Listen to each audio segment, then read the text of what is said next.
বাংলাবেদ প্রস্তুতি ফ্রি কোর্সের আজকের পাঠের বিষয় উচ্চারণ পর্ব ২। পাঠ পরিচালনায় আমি আছি মুশফিকুল আলম অয়ন, সেরা ২০, ইস্পাহানী মির্জাপুর বাংলাবিদ, ষষ্ঠ বর্ষ।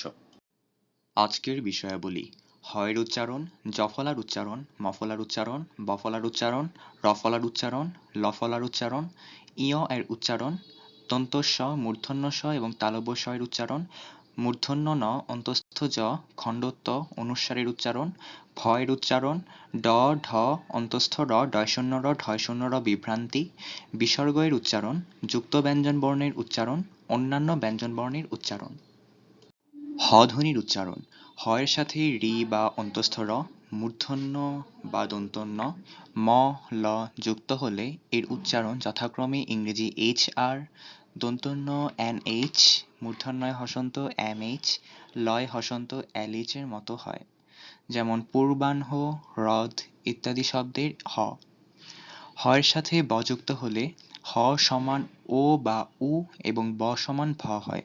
যেমন আহ্বান, বিয়োভল, জিহ্বা ইত্যাদি শব্দের হয় বয় সংযুক্ত। হ এর সাথে জফলা যুক্ত হলে হয় জফলা এর জায়গায় বর্গীয় জয়, ছয় ওকার উচ্চারিত হয়। যেমন উচ্চ, গ্রাহ্য, ঐতিহ্য ইত্যাদি শব্দের হয় জফলা। যেভাবে লিখবে: হ এর সাথে র, ন, ল, ম ধ্বনি যুক্ত না থাকলে স্বাভাবিকভাবেই লিখবে। যেমন হাল শব্দটির ক্ষেত্রে এখানে কিছু না থাকায় স্বাভাবিকভাবেই লেখা হয়েছে। হ এর সাথে র সহ স্বরধ্বনি যুক্ত হলে হ ও র ধ্বনির পরিবর্তে এইচ আর এবং আ, ই, উ, ও এর পরিবর্তে যথাক্রমে এ, আই, ইউ, ও লিখতে হবে। রি যুক্ত হলে এইচ আর আই এবং কোনো কার চিহ্ন যুক্ত না থাকলে বা অ থাকলে শুধু এইচ আর লিখতে হবে। যেমন হ্রদ শব্দটিতে এইচ আর দয় হসন্ত লেখা হয়েছে, কারণ এখানে হয় রফলার সাথে কোনো কার নেই। এখন এখানে যদি ও লেখা হতো তাহলে হয়ে যেত হ্রদ, এই কারণে ও লেখা হয়নি।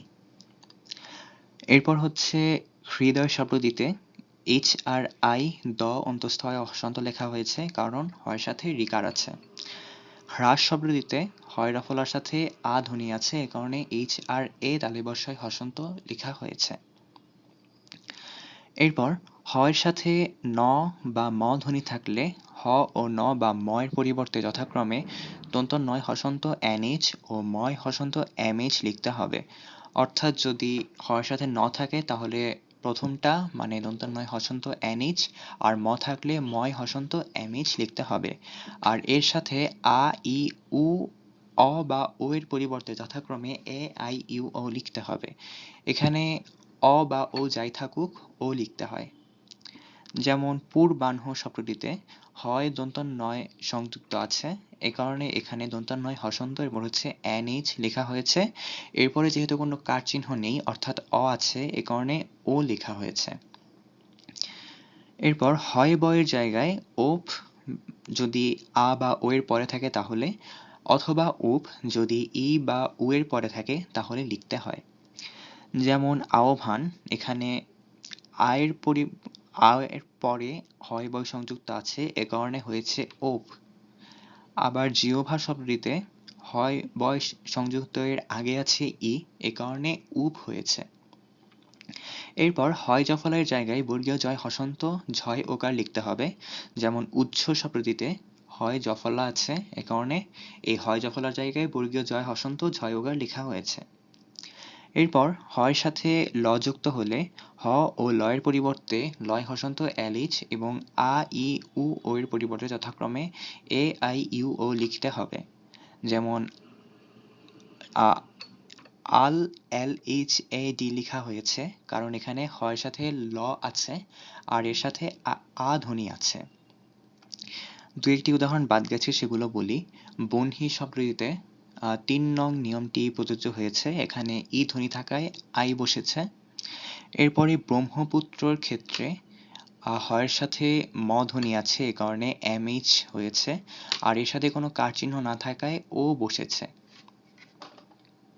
জফলার উচ্চারণ: শব্দের শুরুতে আ ধ্বনির সাথে যুক্ত থাকলে এর মতো উচ্চারিত হয়। যেমন ব্যাপ্তি, খ্যাতি ইত্যাদি শব্দের শুরুতে জফলা আছে আর এর সাথে আ ধ্বনি আছে, এ কারণে জফলা এবং আকার মিলে এর মতো উচ্চারিত হয়।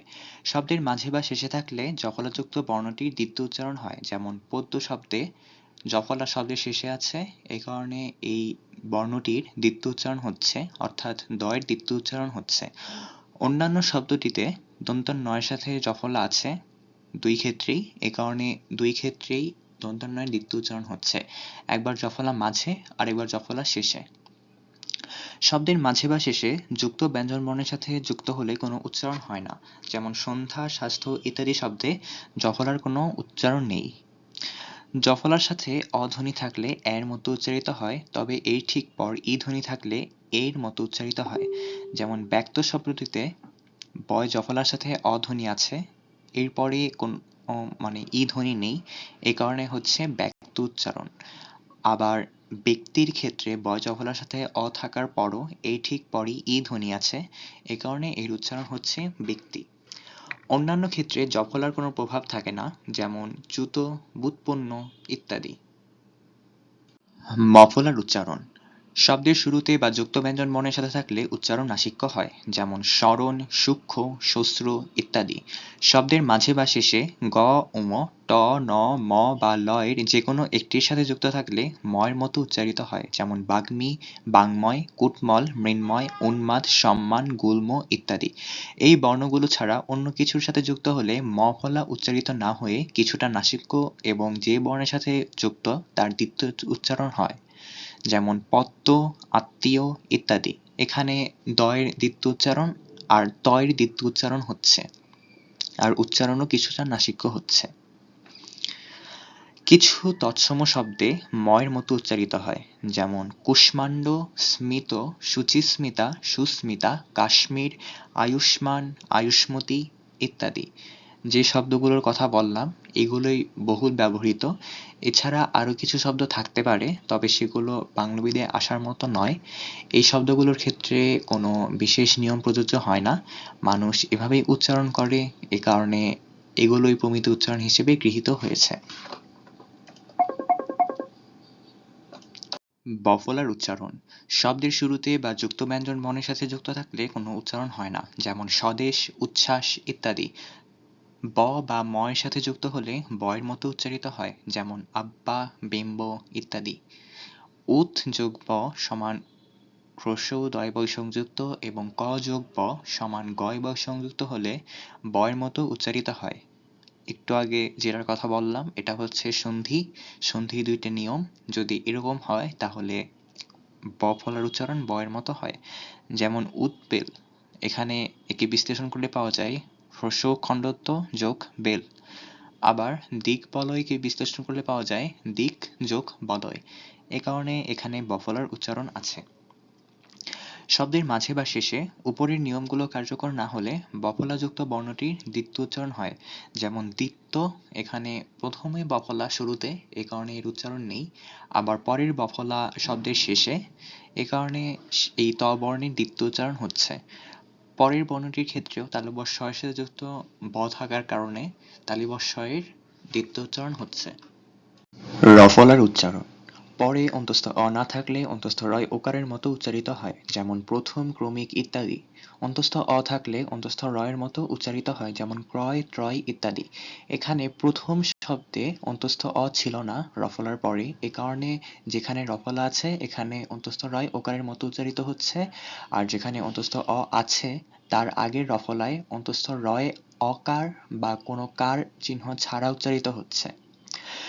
শব্দের শুরুতে বা যুক্ত ব্যঞ্জন বর্ণের সাথে যুক্ত হলে অন্যান্য নিয়ম কার্যকর থাকে, যেমন ক্রমানুসারে, অস্ত্র ইত্যাদি। অর্থাৎ এখানে রয়ের উচ্চারণ হয় কিন্তু কোনো দ্বিত্ব বা ব্যতিক্রমী কোনো উচ্চারণ হয় না, অন্যান্য নিয়ম অনুযায়ী উচ্চারিত হয়।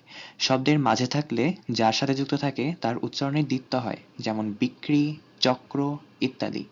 এখানে শব্দের মাঝখানে রফলা আছে, তাই যার সাথে যুক্ত তার দ্বিত্ব হচ্ছে। আবার যুক্ত ব্যঞ্জনের ক্ষেত্রে দ্বিত্ব হওয়ার সুযোগ নেই। রি যদি মুক্ত অবস্থায় থাকে তাহলে অন্তস্থ রয় হ্রস্ব ইকারের মতো উচ্চারিত হয়। এটা স্বরধ্বনিতে আলোচনা করার কথা ছিল কিন্তু কোনো এক কারণে বাদ পড়ে গেছে, সেজন্য দুঃখিত। যেমন ঋণ শব্দটির উচ্চারণ হয় অন্তস্থ রয় হ্রস্ব ইকার দন্তন্য হসন্ত। আবার যদি রেফ যুক্ত হয় তাহলে ওই বর্ণের আগে অন্তঃস্থরা উচ্চারিত হয়, যেমন বর্ণ, কর্ণ ইত্যাদি। এখানে রেফের আগে ব আছে, এ কারণে বয়ের সাথে অন্তঃস্থরা উচ্চারিত হচ্ছে। আবার আরেকটা বিষয়, যদি শব্দের মাঝখানে রিকার থাকে তাহলে সেই র এর উচ্চারণে কোনো দ্বিত্ব হয় না, সেখানে স্বাভাবিকভাবেই রিকার উচ্চারিত হয়, যেমন বিকৃতি, আকৃতি, আবৃত্তি ইত্যাদি। আর যদি এখানে রফলা হতো তাহলে দ্বিত্ব হতো। লফলার উচ্চারণ শুরুতে থাকলে লয়ের মতো উচ্চারিত হয়, যেমন ক্লান্ত, প্লুত ইত্যাদি।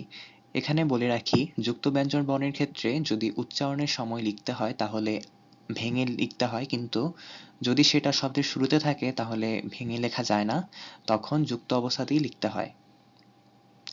মাঝে বা শেষে থাকলে যে ব্যঞ্জন বর্ণের সাথে যুক্ত থাকে তার দ্বিত্ব উচ্চারণ হয়, যেমন অশ্লীল, অস দন্তস্বয় হসন্ত, আবার দন্তস্বয় লয় সংযুক্ত হ্রস্বইকার ল, অশ্লীল।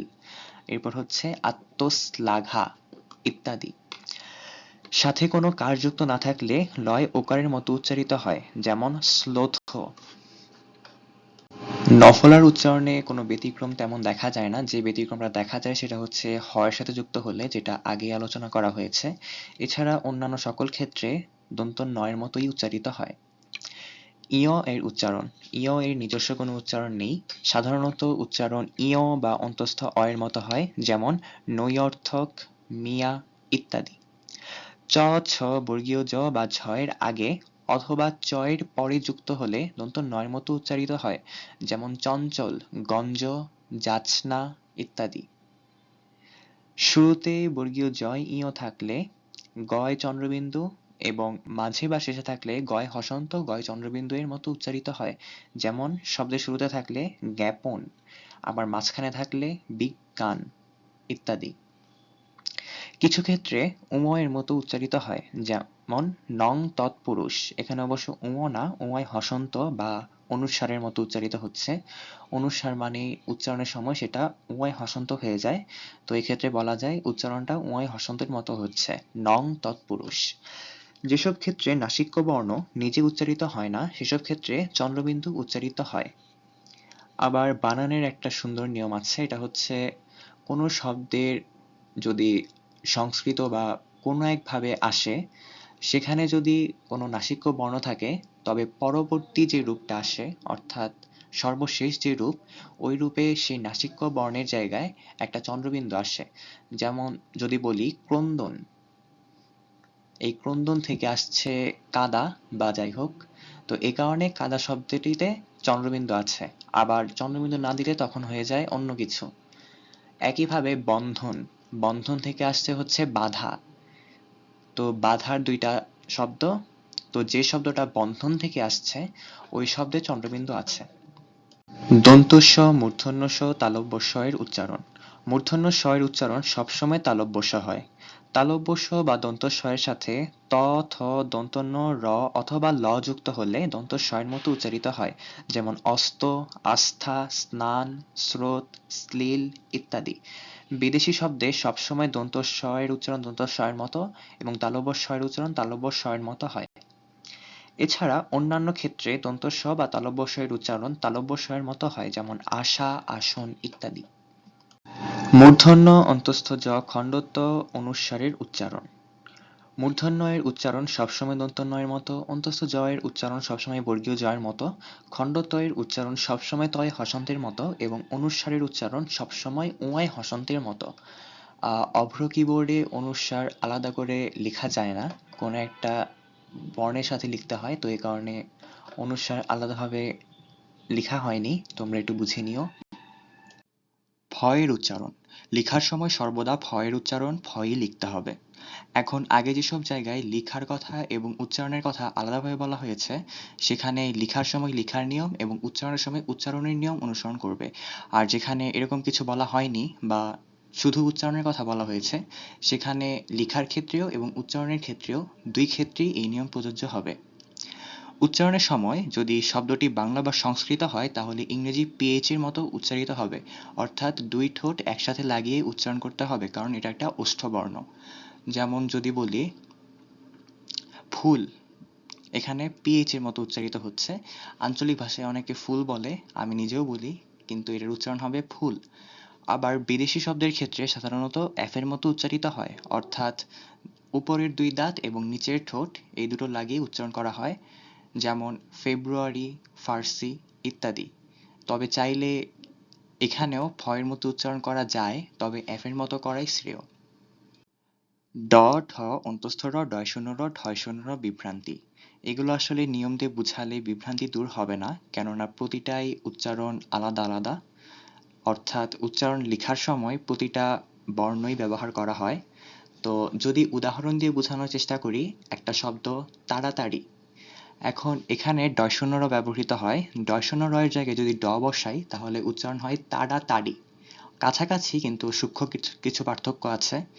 আবার যদি ঢ বসাই তাহলে হতো তাঢা তাঢি। অন্তঃস্থ র বসাইলে হয় তাড়াতাড়ি, যেটা হচ্ছে বেশিরভাগ ক্ষেত্রে আঞ্চলিক উচ্চারণে দেখা যায়। আবার শুদ্ধ উচ্চারণ যেটা, সেটা হচ্ছে তাড়াতাড়ি। আবার ঢয় শূন্য র বসালে উচ্চারণ করতে একটু কষ্ট হয়, এই কারণে অন্য উদাহরণ দিয়ে বুঝাই, যেমন হচ্ছে বিমূঢ়, কিং কর্তব্য বিমূঢ়, গাঢ়।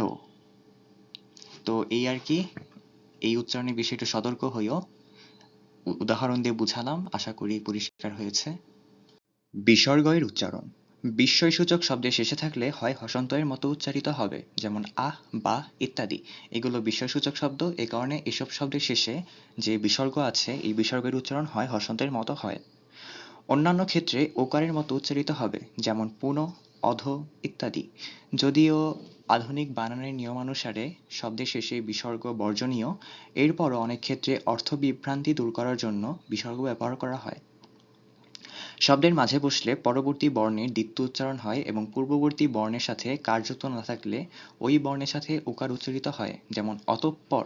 এখানে প এর দ্বিত্ব উচ্চারণ হচ্ছে, আবার বিসর্গের আগে যে ত আছে এই ত এর সাথে ওকার উচ্চারণ হচ্ছে, কারণ এর সাথে কোনো কার নেই। আবার নিঃশেষ, এখানেও তালব্য শ এর দ্বিত্ব উচ্চারণ হচ্ছে, এর আগে যেহেতু কার চিহ্ন আছে এই কারণে ওকার উচ্চারিত হচ্ছে না। যুক্ত ব্যঞ্জন বর্ণের উচ্চারণ। যুক্ত ব্যঞ্জন বর্ণের উচ্চারণ লেখার সময় ভেঙে লিখতে হবে এবং শেষে ওকার লিখতে হবে। ব্যতিক্রমগুলো আগেই আলোচিত হয়েছে। ক্ষীয় সমান কয় হসন্ত যোগ মূর্ধন্য ষ হলেও শব্দের শুরুতে বা অন্য ব্যঞ্জন বর্ণের সাথে যুক্ত থাকলে খ এবং মাঝে বা শেষে থাকলে কয় হসন্ত ক্ষয় ওকারের মতো উচ্চারিত হবে। যেমন ক্ষমা শব্দটিতে শব্দের শুরুতে থাকায় ক্ষয়ের মতো উচ্চারিত হয়। আকাঙ্ক্ষা শব্দে ব্যঞ্জন বর্ণের সাথে থাকায় ক্ষয়ের মতো উচ্চারিত হয়। অক্ষম শব্দে শব্দের মাঝখানে থাকায় কয় হসন্ত ক্ষয় ওকারের মতো উচ্চারিত হয়। দ্বিত্ব উচ্চারণের সময় কখনোই দুটি মহাপ্রাণ ধ্বনি একত্রে উচ্চারিত হতে পারে না। মহাপ্রাণ ধ্বনির দ্বিত্ব হলে প্রথমে ওই ধ্বনির পূর্বের ধ্বনির হস এবং পরে ওই ধ্বনির কার সহযোগে উচ্চারণ হয়। আরেকটা বিষয়, এমন কোনো যুক্ত ব্যঞ্জন নেই যেখানে দুটি মহাপ্রাণ ধ্বনি একত্রে থাকে। হয় দুটো অল্প প্রাণ থাকে, না হয় একটা অল্প প্রাণ একটা মহাপ্রাণ এরকম থাকে। অন্যান্য ব্যঞ্জনবর্ণের উচ্চারণ। অন্তঃস্থ অ মৌলিক ধ্বনি না হওয়ার পরও উচ্চারণের সময় অন্তঃস্থ অ এর উচ্চারণ অন্তঃস্থ অ এ লিখতে হয়। আরেকটা বিষয়, বিশ্লেষণ করলে অন্তঃস্থ অ এর জায়গায় কখনোই অন্তঃস্থ অ আসে না, অন্য কিছু আসে। অন্য সকল ব্যঞ্জনধ্বনির উচ্চারণ তার বর্ণের অনুরূপ হয় এবং অন্যান্য নিয়ম কার্যকর থাকে। এক্ষেত্রে যেসব ব্যতিক্রম দেখা যায় সেগুলো আগেই আলোচনা করা হয়েছে। আর ন ফলার উচ্চারণের ব্যাপারে কিছু বলিনি, কারণ হচ্ছে এক্ষেত্রে ব্যতিক্রম শুধুমাত্র হয় সাথে যুক্ত হলেই হয়, সেটা হয় সাথেই আলোচিত হয়েছে। আর এছাড়া অন্য সকল ক্ষেত্রেই নয়ের মতোই উচ্চারিত হয়। কারো যদি কোনো প্রশ্ন থাকে তাহলে জিজ্ঞাসা করতে পারো। আমরা আপনাদের জন্য ফ্রিতে কোর্স এনেছি, এতে আমাদের খরচ হয়। এছাড়াও সার্বিক মান উন্নয়নের জন্য আর্থিক সহায়তার প্রয়োজন হয়। তো কেউ যদি অনুদানের মাধ্যমে সহায়তা করতে চান তাহলে এই উপায়ে সহায়তা করতে পারেন। আপনার ক্ষুদ্রাতি ক্ষুদ্র অবদান আমাদের জন্য অনেক কিছু। সবাইকে ধন্যবাদ। আজকের মতো এখানেই শেষ। পরবর্তী পাঠে আবার আসছি। ধন্যবাদ।